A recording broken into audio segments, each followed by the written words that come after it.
কবিতা লজ্জা, কবি শেখ তৈমুর আলম।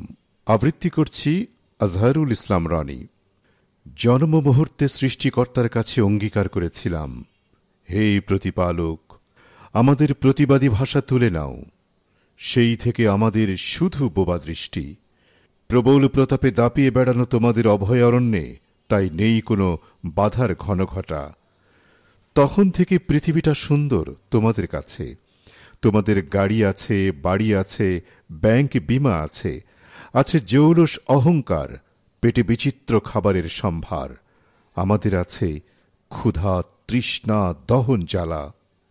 ভয় পেও না, তোমাদের গাড়ি বাড়ি জৌলুসে আমরা কেউ ভাগ বসাব না, এ আমাদের দৃঢ় অঙ্গীকার। ধূলি ধূসরিত পথে উল্কার বেগে গাড়ি ছুটিয়ে জানিয়ে যাও, আমরাই এ যুগের চেঙ্গিস খান। আমরা পথের পাশে আবর্জনা হয়ে শুধু তোমাদের চলে যাওয়া দেখব, তবু প্রতিবাদ করব না। ঝরা পাতার মতো ধুলার আস্তরণে শুধু লুটোপুটি খাব, তবু কিছু বলবো না, কারণ এ দৃষ্টিতে কোনো ভাষা নেই। গাড়ির চাকায় পিষ্ট করে যতই জীবন সংহারে ব্রতী হও, ভেবেছ প্রতিবাদে ফেটে পড়ব? কক্ষনো না। তোমাদের পৈশাচিক উল্লাস দেখার জন্য আবার আমরা জন্ম নেব। আমরা যদি না থাকি, তোমাদের পেশিশক্তি, হুঙ্কার, জয়োল্লাসের কোনো মূল্য থাকবে না। তোমাদের জীবনকে অপরিহার্য করার জন্য এ জীবনকে উৎসর্গ করে দেব, তবু প্রতিবাদ করব না। আমাদের তুচ্ছ ভেব না। আমরা আছি বলে তোমরা সগর্বে দর্প দেখানোর জায়গা পাও। তোমাদের পেশিশক্তি কতটা তীব্র তা প্রমাণ করার জন্য আমরা জন্ম জন্মান্তর বেঁচে থাকব।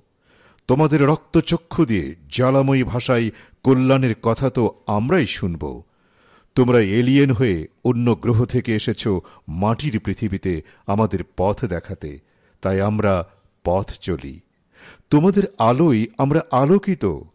আমাদের নিজস্ব আলো থাকা ঘোরতর অপরাধ।